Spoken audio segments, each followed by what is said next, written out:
Despite going home in the first round of the 2025 NBA playoffs, the Los Angeles Clippers had a very impressive season because their adversity started way before the NBA season began when they lose Paul George in free agency to the Philadelphia 76ers, and they don't get anything in return that offers the level of production and impact that Paul George brings on both the offensive and the defensive side of the ball.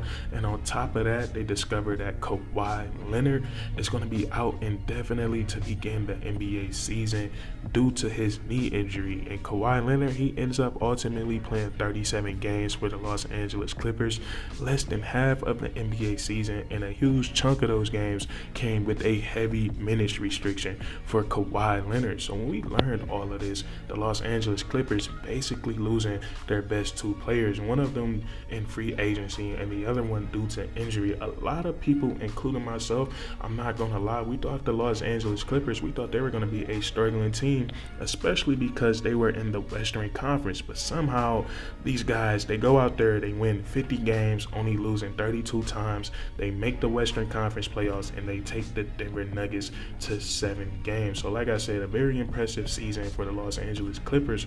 And we look at the reasons for that, and in my personal opinion, I think there's 3 big time reasons for that. Number one is that the Los Angeles Clippers, they have Tyronn Lue as their head coach, and he has continuously proved to us that he knows his X's and O's, but he has this special rare ability to connect with his players and get the most out of them by motivating them. And it probably has to do with the time he spent in the NBA as a player himself. So you have Tyronn Lue, you had James Harden, who was taking on that lone star role, who had a lot of responsibility on his shoulders, and he was able to burden them. He was a huge reason of the Los Angeles Clippers keeping their playoff hopes alive and making the playoffs last season. So shout out to James Harden. And then last and certainly not least, they got a huge effort from their collection of role players last season. When we look at Norman Powell, who's currently on the Miami Heat, he had a big time season last year, the best season of his career. In the Los Angeles Clippers, they most definitely needed every single bit of it.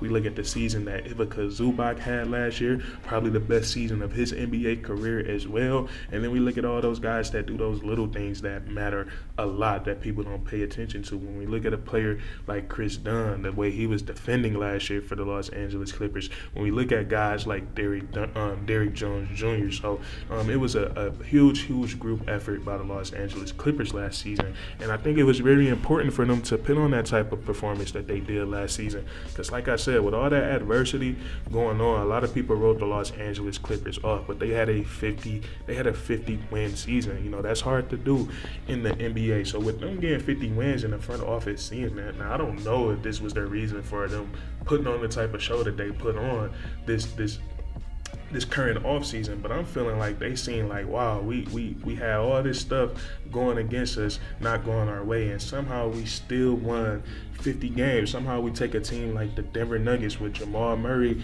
and Nikola Jokic and Aaron Gordon. We take these guys to 7 games, but we don't feel like this is nowhere near the best type of roster that we could have put out there for this season or the next couple of seasons. So let's take this off season and let's bolster our roster. And I think that's exactly what the Los Angeles Clippers have done. Now, in my personal opinion, my favorite, or I shouldn't say my favorite, but the team that I thought the Los Angeles Clippers, that they had the best shot of winning an NBA championship was the first year when they put Paul George and Kawhi Leonard together, and they had that combination of Lou Will and Montrezl Harrell off the bench, and they also had Pat Bev. I thought that was a really good Clippers team. I thought that was the best one on paper until they had put together this roster that they have this season. I think this is the Los Angeles Clippers. I think this is their best shot at getting a championship in terms of when we look at their roster on paper. I think this team is insanely deep, and not just in star power, but in their role players as well. So we look at this offseason that the Los Angeles Clippers have had. It's not like they just trying to get the biggest names out there. They're not, or like they're trying to just get the best available players. I feel like they went out there and got guys that are going to help them in the areas where, strengthen them in the areas where they were a little weak at, or where they they struggled at times. And we can look at how they started this offseason off. I believe the first offseason move, or let me not do that because I don't want to be wrong. So let's just start with what they did with Brook Lopez, bringing him in free agency. What I like about this for the Los Angeles Clippers is that it gives them a reliable source at that backup big spot. And I know Brook Lopez, I know he's getting up there in age, but this is a guy that does not miss games. He's gonna be out there. He's gonna be playing. Brook Lopez, he never has no lingering injuries, and he's very, very reliable in terms of his availability. And then also he just brings something different to the table that Ivica Zubac brings. So that's always a nice thing when you can get that from your backup center. It gives you more options. It gives you more flexibility. But what Brook Lopez brings, he brings elite rim protection. He's still one of the best shot blockers in the NBA, and he's a big that can stretch the floor. Now he's a little bit more of a streaky shooter than a pure shooter. He has to be, he has to get hot to really start knocking them things down. But he is going to stretch the floor, and teams are going to respect him out there. And then, he still has a little, he still remembers from a little bit from his post game, from all those days where he played his best basketball with the Brooklyn Nets. So he has that going for him. And then also, if they run into the Denver Nuggets in the playoffs again, they have another, real body that they can throw at Nikola Jokic. So it's not so much stress on Ivica Zubac's shoulder. So I'm loving that for the Los Angeles Clippers. I think Brook Lopez, like I said, a serviceable backup big man, and then also he's reliable. And then also another area where the Los Angeles Clippers, they kind of struggled on this side of the ball in the regular season and in the playoffs as well, and that's on the offensive side of the ball. And like we said, a huge reason for this is that they lost Paul George in free agency, and then also they lost Kawhi Leonard for more than half of the season. And then when he did come back, it was so much rust that he had to shake off for not playing so long. And then also with the minutes restriction going against him, it took him a while to get back to the flow of things. And Kawhi Leonard, he did get back into the flow of things, and we've seen how much of a different team, how much of a different offense it is when Kawhi Leonard is healthy and he's playing full force out there. But nonetheless, they went out there and they got some players that are definitely going to strengthen them on the offensive side of the ball, especially in the half court. And the first player I want to talk about in this area is none other than Bradley Beal. And a lot of people they thought this was they thought this move was nothing by the Los Angeles Clippers. And if you think this move is nothing, you're a little crazy, because Bradley Beal, he can still hoop. And I'm not saying he was the perfect player. He was an angel with the Phoenix Suns, but he wasn't a bad basketball player. The only thing about Bradley Beal with the Phoenix Suns is that he wasn't that available. But nonetheless, Bradley Beal can still hoop. The biggest thing for him coming into the season, he has to get available. He has to get healthy for the Los Angeles Clippers. But him as a basketball player, this is going to help the Clippers out tremendously. And I actually like the combination of James Harden, Bradley Beal, and Kawhi Leonard more than I like Devin Booker, Bradley Beal, and Kevin Durant. Because you look at James Harden at this point in his career, he's embraced and accepted that role of being a floor general and a playmaker. So he actually likes setting guys up. He set up Norman Powell a lot, and he set up Ivica Zubac a lot. He sets up Kawhi Leonard a lot. So I can see him setting up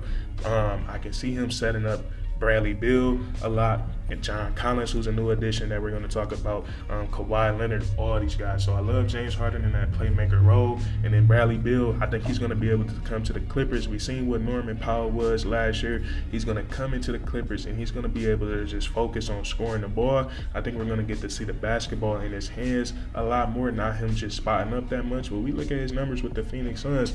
He shot, one season he shot over 50% from the field. The other one, he shot 49% from the field. One, he shot 43% from three-point line, and one, he shot 39% from three-point line. So he's still an efficient scorer. It's not like he forgot how to score the ball. He's still going to be a very serviceable basketball player. So I love the additions I love the free agency pickups of Bradley Beal and Brook Lopez, and they also came across John Collins. Now, this was a 3-team deal between the Miami Heat, It was the Miami Heat. I want to say the Brooklyn Nets and the Los Angeles Clippers.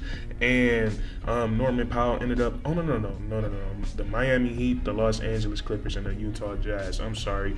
John Collins, he ends up with the Los Angeles Clippers, and Norman Powell, he ends up on the Miami Heat. Now I really love this addition of John Collins as well because it adds to, once again, another body in the front court, a guy that can play the 4 or the 5 spot, another guy that you can throw on a guy like Jokic, so your other bigs can get some rest, and then also it adds flexibility to their offensive side of the ball as well. I think they're going to be able to run their small ball lineups with a little bit bigger because John Collins, he's a freak athlete. He can knock down an open jump shot. He's good in the two-man game, and he can also put the ball on the floor as well. So I think he's also going to bolster the Los Angeles Clippers on the offensive side of the ball. They finished 14th in the league in offensive rating next season. With all of these additions, I expect that number. I expect their rise, and I expect their status in that category to rise. So they have the addition of John Collins, a guy that can run the two-man game, great at rolling around the rim. Best part of his game, and he can put the ball on the floor, very athletic, and then also he can knock down an open jump shot.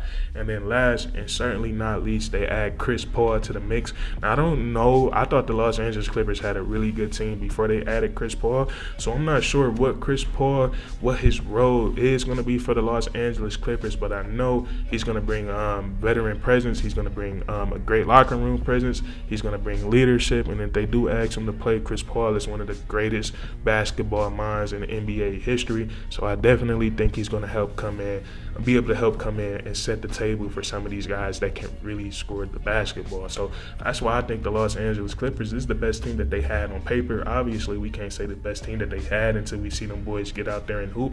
But the way things are looking up on paper, these boys are very, very loaded. So that's what I want to talk about with you guys today.